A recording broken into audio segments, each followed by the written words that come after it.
오늘 말씀은 잠언서 28장 1절에서 13절까지 말씀입니다. 가난하여도 성실하게 행하라 라는 제목으로 함께 나누겠습니다. 오늘 말씀도 잠언서 말씀에 나오는 다른 여러 장들의 말씀과 같이 한 절 한 절이 그 자체로 교훈의 의미를 담고 있습니다.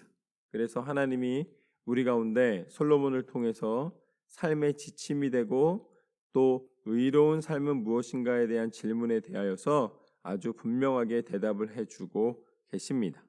1절 말씀을 보면 이렇습니다.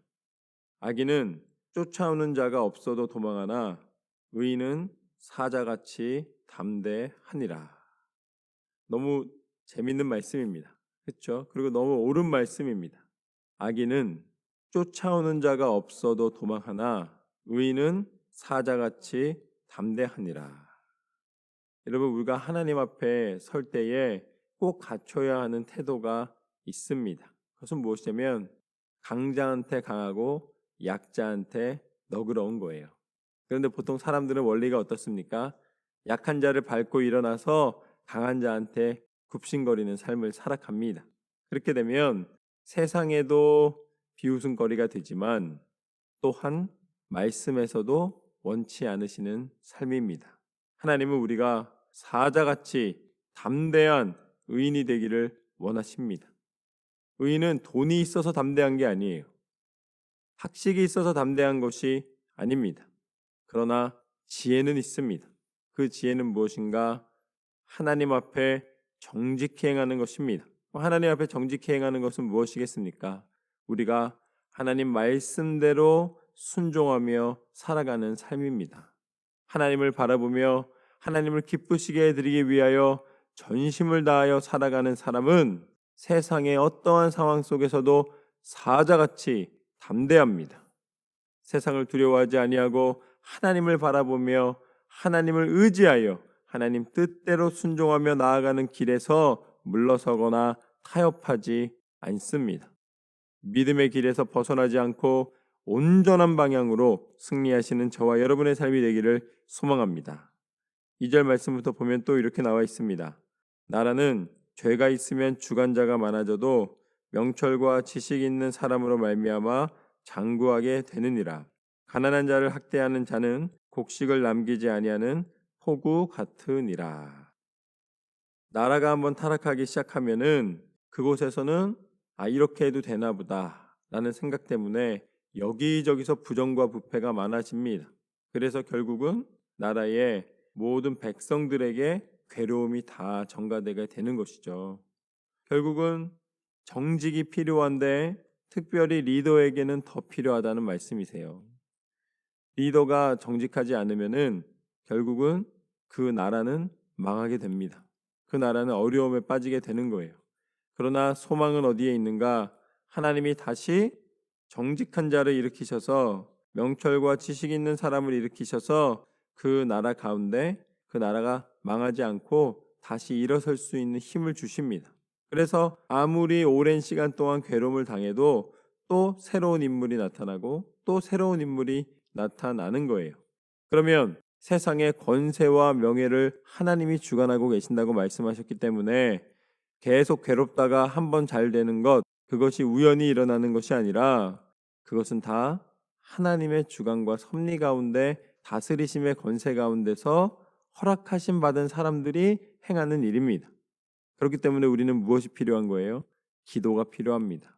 하나님께서 올바른 리더를 세워주시고 또 올바르지 않다면 다시 회복시키셔서 그래도 통치하는 기간 동안에 백성들에게 쉼이 되는 그리고 또 안정감 있는 정치를 할 수 있도록 우리는 위정자들을 위해 기도해야 됩니다.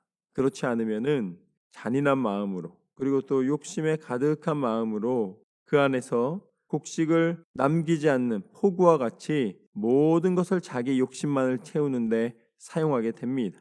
결국 악한 마음은 사람들을 괴롭히고 사람들을 빈궁하게 만들고 또 그런 사람이 리더로 세워지면은 결국은 그 나라는 망하게 되는 것이죠.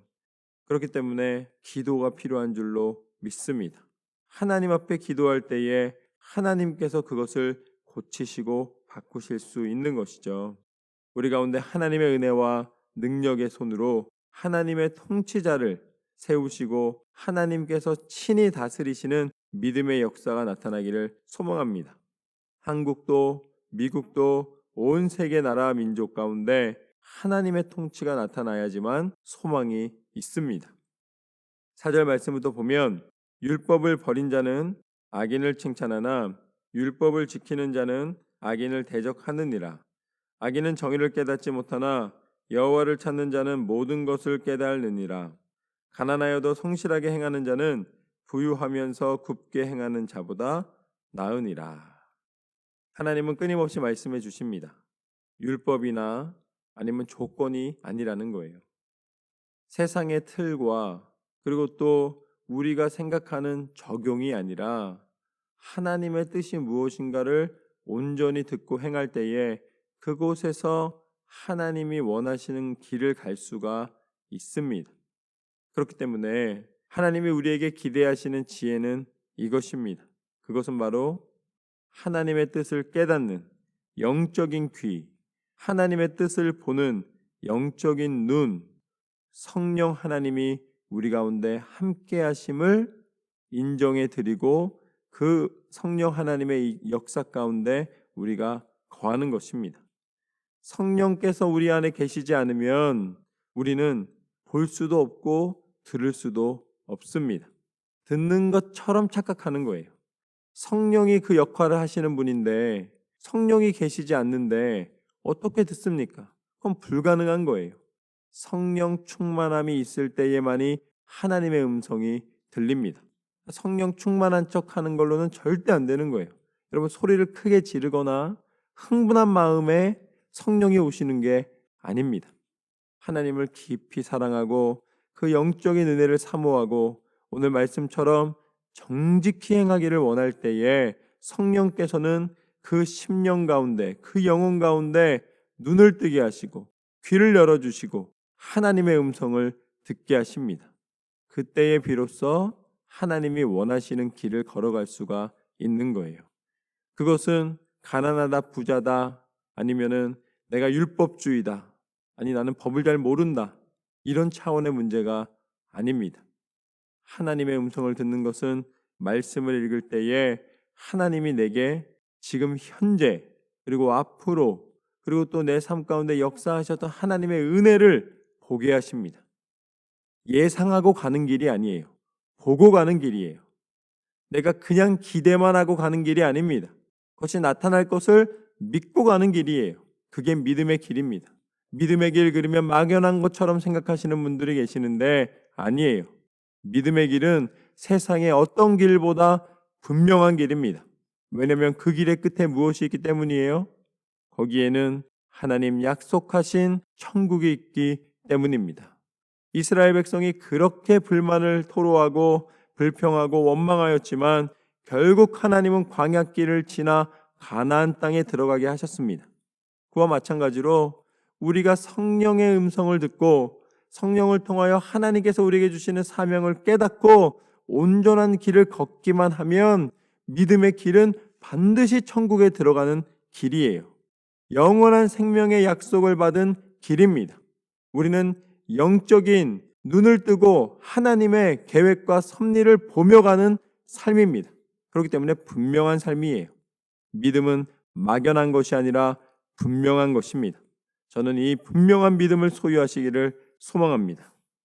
하나님은 우리의 중심을 보시고 하나님의 길을 인도하여 주십니다. 7절 말씀부터 보면 율법을 지키는 자는 지혜로운 아들이요 음식을 탐하는 자와 사귀는 자는 아비를 욕되게 하는 자니라. 중한 별리로 자기 재산을 늘리는 것은 가난한 사람을 불쌍히 여기는 자를 위하여 그 재산을 저축하는 것이니라. 사람이 귀를 돌려 율법을 듣지 아니하면 그의 기도도 가증하니라.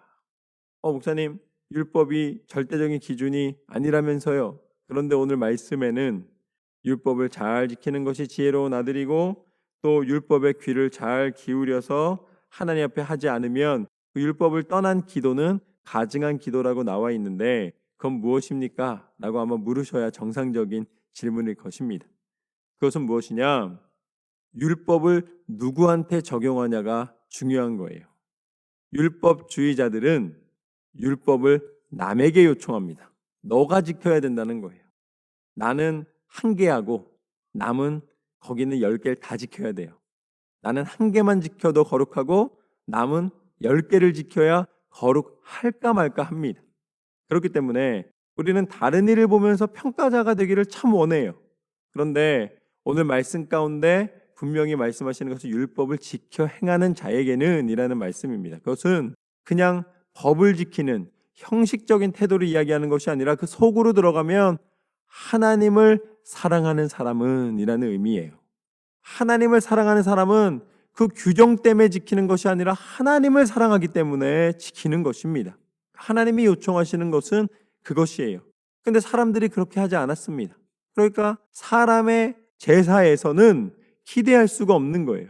사람의 삶에서는 기대할 수가 없는 거예요. 오히려 율법을 이용해서 자기 권력을 취하고 율법을 이용해서 신분을 만들어내고 율법을 이용해서 다른 사람을 정죄하니 죄가 죄를 낳고 율법이 선하게 쓰여야 되는데 오히려 죄를 쌓는 이유가 되는 거예요.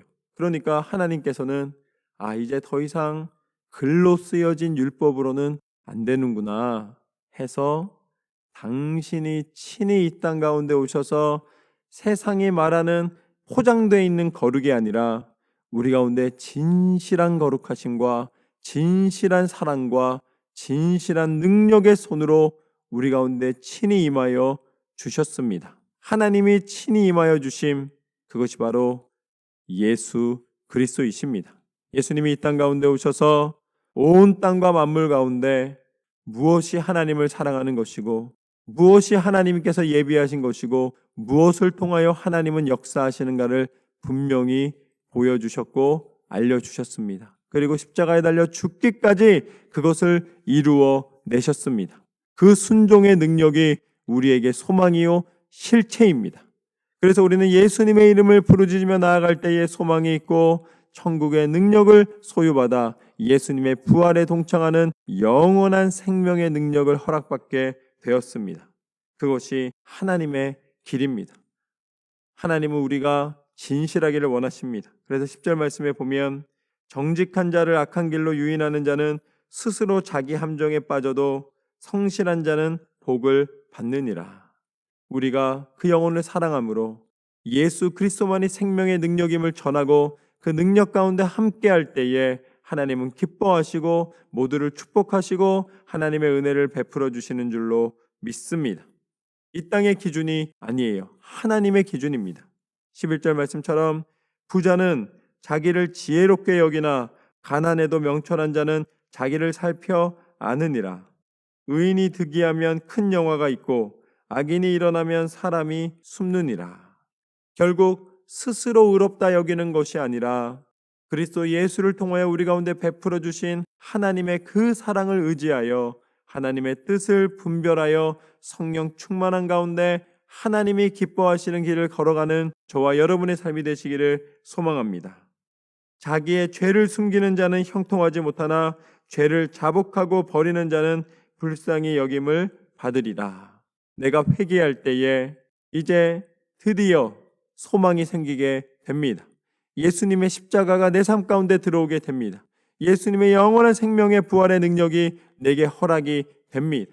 그리고 그 회개를 통하여서 돌아서지 아니하고 이제는 한번 회개하면 하나님이 주신 길에서 벗어나지 아니하고 끝까지 믿음의 길을 걷다가 하나님 앞에 섰을 때에 하나님 그렇게 잠언에서 저에게 원하셨던 의인의 길, 하나님이 기뻐하시는 길, 하나님께서 진실한 길, 성실한 길, 그 정직한 길을 걷다가 하나님 앞에 섰나이다. 그렇게 고백하는 저와 여러분의 삶이 되시기를 소망합니다. 하나님께서 날마다 은혜를 베풀어 주시고 하나님의 뜻 가운데 참 지혜의 영으로 함께해 주실 줄로 믿습니다. 하나님께서 친히 인도해 주심을 믿음으로 승리하는 저와 여러분의 삶이 되기를 축원합니다.